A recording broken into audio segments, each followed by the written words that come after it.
Hi, welcome to Shereen's kitchen. இன்றைக்கி நம்ம ஷெரீன்ஸ் கிச்சனில் முட்டை குழம்பு செய்ய போகிறேன். அஸ்மா ஒரு வாரமாக முட்டை குழம்பு செஞ்சு கொடுன்னு சொல்லி கேட்டுக்கிட்டே இருக்கா. சரி, அவள் கேட்டு தொல்லை தாங்க முடியலையே அப்படின்னு சொல்லிட்டு முட்டை குழம்பு செய்ய போகிறேன். அதுக்கு பார்த்தீங்கன்னா முட்டையும் நான் வந்து வேக வச்சுட்டேன். நம்ம வீட்டில் எத்தனை பேர் இருக்காங்கன்னு பார்த்து முட்டை வேக வச்சுக்கோங்க. அதுபோல் நான் சின்ன வெங்காயம் தான் எடுத்திருக்கேன். சின்ன வெங்காயத்தெல்லாம் உரித்து எடுத்துட்டேன். இப்போ அப்படியே ஒவ்வொரு வேலையமாக நம்ம பார்க்கலாம். நம்ம சேனலில் பார்த்திங்கன்னா நிறைய முட்டை வெரைட்டி, முட்டை குழம்பு, முட்டை கிரேவி, முட்டை சுக்கா, முட்டை வறுவல், பெப்பர் ஃப்ரை, முட்டை வறுத்தரைச்ச முட்டை குழம்பு, இன்ஸ்டன்ட் முட்டை குழம்பு, அப்புறமா இன்ஸ்டன்ட் மசாலா போட்டு முட்டை மசாலா, இந்த மாதிரி நிறைய இதில் நான் வந்து முட்டை மசாலா மட்டும் நம்ம சேனலில் பார்த்தீங்கன்னா எக்கச்சக்கமாக இருக்கும். ஒரு 50 வெரைட்டிக்கு மேலேயே கூட இருக்கலாம், அதுக்கு மேலேயே இருக்கும். நான் எனக்கு முன்னாடி ஞாபகத்தில் இருக்கிறத வச்சு சொல்கிறேன். அவ்வளோ ரெசிபி இருக்குது, எல்லாம் ட்ரை பண்ணி பாருங்கள். அவ்வளோ ஒன்றுமே பார்த்திங்கன்னா அவ்வளோ ருசியாக இருக்கக்கூடிய ஒரு முட்டை ரெசிபி. கண்டிப்பாக ட்ரை பண்ணி பாருங்கள். முட்டை பொடி மாஸ் முதல் கொண்டு முட்டை பிரியாணி முதல் கொண்டு எல்லாமே இருக்குது நம்ம சேனலில். பார்க்காதவங்க நம்ம ஷெரீன்ஸ் கிச்சன் பேர் போட்டு முட்டை குருமா, முட்டை கறி, முட்டை குழம்பு, முட்டை மசாலா, முட்டை பெப்பர் ஃப்ரை, இந்த மாதிரி உங்களுக்கு என்ன தோணுதோ அதை வந்து தேடுங்க. கண்டிப்பாக நம்ம சேனலில் இருந்து முட்டை ரெசிபி வந்து கண்டிப்பாக உங்களுக்கு வரும். நீங்கள் வந்து ட்ரை பண்ணி பாருங்கள். புதுசாக பிகினஸாக இருந்தீங்கனாலும் நீங்களும் ட்ரை பண்ணி பாருங்கள். ரொம்ப ஈஸியான மெத்தடில் ஈஸியான மசாலா வச்சு நம்ம செஞ்சுருக்கோம். சரியா, நீங்கள் அது போல் ட்ரை பண்ணுங்கள். இப்போ முட்டை வந்து வெந்திருக்கும். ஆஃப் பண்ணி எடுத்துகிட்டு நம்ம தாளிக்கிறதுக்கு தேவையானது என்னென்னு பார்க்கலாம். முதல்ல மசாலா தான் வறுக்க போகிறோம். மசாலா வறுத்துட்டு மற்ற வேலைகளை பார்க்கலாம். அதுவும் வறுத்தரைச்ச முட்டை குழம்பு தான் வேணும் அப்படின்னு சொல்லி கேட்டிருக்கா அஸ்மா. அதே தான் இப்போ நான் வந்து சேர்ப்பேன். முட்டை குழம்புக்கு மசால் வறுத்துக்கலாம். அதுக்கு பார்த்தீங்கன்னா ஒரு 2 ஸ்பூன் அளவுக்கு மல்லி சேர்த்துடலாம், மிளகு 1 ஸ்பூன், சோம்பு 1 ஸ்பூன், கசகசா 1 ஸ்பூன், ஒரு 5 போல் வரமிளகாய், நம்ம காரத்தை பொறுத்து மிளகாய் சேர்த்துக்கிட்டால் போதும். அடுத்து 2 ஏலக்காய், 2 கிராம்பு, ஒரு பெரிய துண்டு பட்டை. இதை வறுத்துருவோம். அவ்வளோதான் பாருங்கள், நல்லா ஒரு மணம் வர மாதிரி வறுத்து எடுத்துட்டோம். இதை ஒரு பிளேட்டில் மாற்றி ஆற வச்சிடலாம். இப்போ வந்து குழம்பு தாளிச்சிக்கலாம். கடாயில் எண்ணெய் ஊற்றிடலாம். ஒரு 2 குழிக்கரண்டி அளவுக்கு எண்ணெயை ஊற்றிட்டு 100 கிராம் அளவுக்கு சின்ன வெங்காயமும் கொஞ்சம் கருவேப்பிலை எடுத்துருக்கேன். இப்போ சேர்த்துடலாம். இந்த மாதிரி வெங்காயம் நல்லா வதங்கிருச்சு. இந்த டைமில் ஒரு தக்காளி, அடுத்து உருளைக்கிழங்கு 1, மஞ்சள் தூள், அடுத்து கொஞ்சம் உப்பு. தக்காளி வந்து நல்லா வதங்கட்டும். அப்புறமா மசாலா சேர்த்துக்கலாம். இஞ்சி பூண்டு பேஸ்ட் போட்டுடலாம். ஒரு 1/2 ஸ்பூன் அளவுக்கு இஞ்சி பூண்டு பேஸ்ட் அதையும் வதக்கி விட்டுறோம். கூடவே 1 ஸ்பூன் மல்லித்தூளும், ஒரு காரத்துக்கு ஏற்ற மாதிரி ஒரு 1/2 ஸ்பூன் மிளகாத்தூளும் சேர்த்துக்கலாம். கொஞ்சம் எக்ஸ்ட்ரா மசாலா இருந்தால் நல்லா தானே இருக்கும், அதனால தான் கொஞ்சம் எக்ஸ்ட்ரா மசாலா சேர்த்துட்டு அதையும் கொஞ்சம் அந்த எண்ணெயில் வதக்கி விட்டுட்டு இப்போ நம்ம அரைச்ச மசாலா இதில் சேர்த்துடலாம்.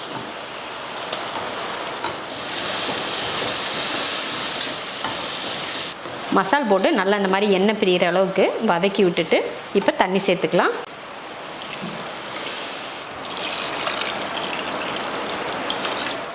அவ்வளோதான், நல்லா கொதிச்சுட்டு இருக்கட்டும்.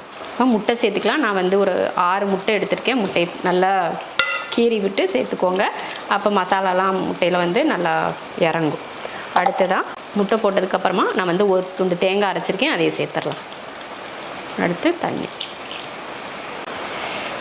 தக்காளி வதக்கிறப்ப கொஞ்சம் உப்பு சேர்த்தோம். இப்போ உப்பெல்லாம் சரி பார்த்து கொஞ்சம் உப்பு சேர்த்துட்டு மூடி போட்டு ஒரு 7 நிமிஷத்துக்கு வேக விட்டுறலாம். அவ்வளோதான் பாருங்கள், முட்டை குழம்பு சூப்பராக ரெடி ஆயிடுச்சு.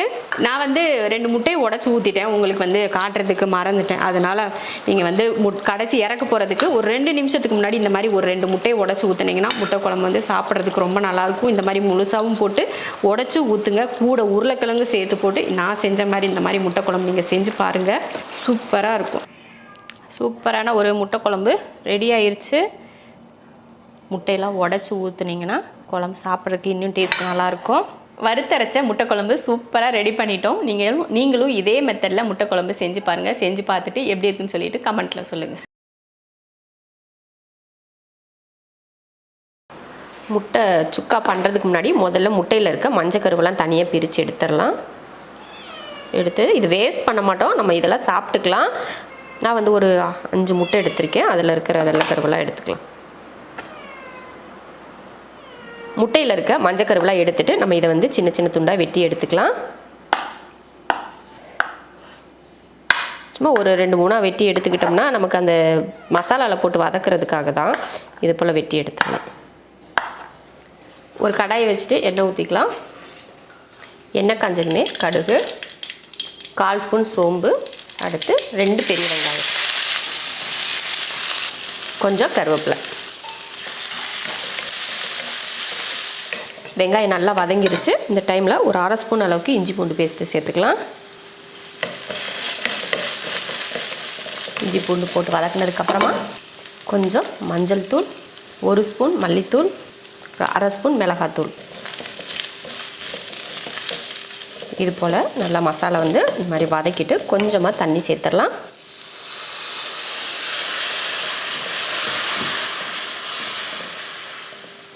அவ்வளோதான். தண்ணி ஊற்றி அந்த மசாலா வந்து இந்த மாதிரி நல்லா கொதிக்க ஆரம்பித்ததுமே நம்ம வந்து முட்டை வெட்டி வச்சுருக்கோலையே அதை சேர்த்துடலாம். தேவையான உப்பு சேர்த்து கலந்துருவோம். ஒரு 2 நிமிஷத்துக்கு நல்லா அந்த மசாலாவோட சேர்த்து அந்த முட்டையை வேக விட்டுறலாம். அவ்வளோதான் பாருங்கள். இது போல் ஒரு 2 நிமிஷத்துக்கிட்ட நல்லா வேக விட்டுட்டு ஒரு 1/4 ஸ்பூன் மிளகுத்தூள், ஒரு 1/4 ஸ்பூன் சோம்புத்தூள், அடுத்து மல்லித்தலை விட்டு கலரிடுவோம். சூப்பராக ரெடி ஆயிடுச்சு பாருங்கள். கடைசி அந்த சோம்புத்தூள் போட்டு நம்ம கிளறப்போ நல்ல மணமாக இருக்கும். அதுக்காக தான் கடைசியில் சோம்புத்தூள் சேர்த்தேன். இதில் கரம் மசாலா எதுவும் சேர்த்துக்க தேவையில்லை. வெறும் சோம்பு மட்டுமே சேர்த்துக்கிட்டோம்னா போதும்.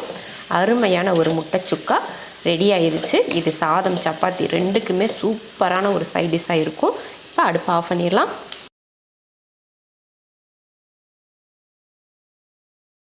ஒரு பேன் வச்சுட்டு எண்ணெய் ஊற்றிக்கலாம். எண்ணெய் காஞ்சதுமே ஒரு 1/4 ஸ்பூன் அளவுக்கு சோம்பு பொரிஞ்சதுமே கொஞ்சம் கருவேப்பிலை, ஒரு 4 போல் பச்சை மிளகா, அப்புறம் 2 பெரிய வெங்காயம். இதை வதக்கிடுவோம். வெங்காயத்தை கருக விடாமல் நல்லா அந்த பச்சை வாடை போகிற வரைக்கும் வதக்கிட்டு இதில் ஒரு 1/4 ஸ்பூன் அளவுக்கு இஞ்சி பூண்டு பேஸ்ட், இஞ்சி பூண்டு போட்டு வதக்குனதுக்கப்புறம் 1/4 ஸ்பூனுக்கும் கம்மியாக கரம் மசாலா, ஒரு 1/2 ஸ்பூன் மல்லித்தூள், ஒரு 1/2 ஸ்பூன் மிளகாத்தூள், இதையும் கலந்துருவோம். அடுத்து மஞ்சள் தூள், அடுத்து ஒரு தக்காளி, பெரிய தக்காளியாக ஒரு தக்காளி.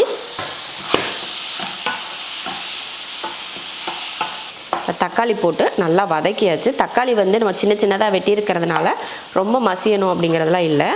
இப்போ இதில் முட்டை உடச்சி ஊற்றிடலாம். நான் வந்து 2 முட்டை உடச்சி ஊற்றிக்கிறேன்.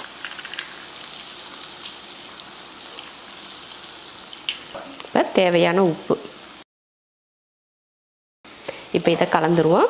முதல்ல முட்டையை நல்லா உடச்சி இப்படி இந்த மாதிரி கலந்துட்டு அதுக்கப்புறமா அந்த மசாலா கூட சேர்த்துக்கலாம். உப்பு வந்து பார்த்துட்டு சேர்த்துக்கோங்க. இப்போ அடுப்பை வந்து நான் சிம்மில் தான் வச்சுட்டு இந்த மாதிரி மசாலாலாம் போட்டு வதக்கிட்டுருக்கேன்.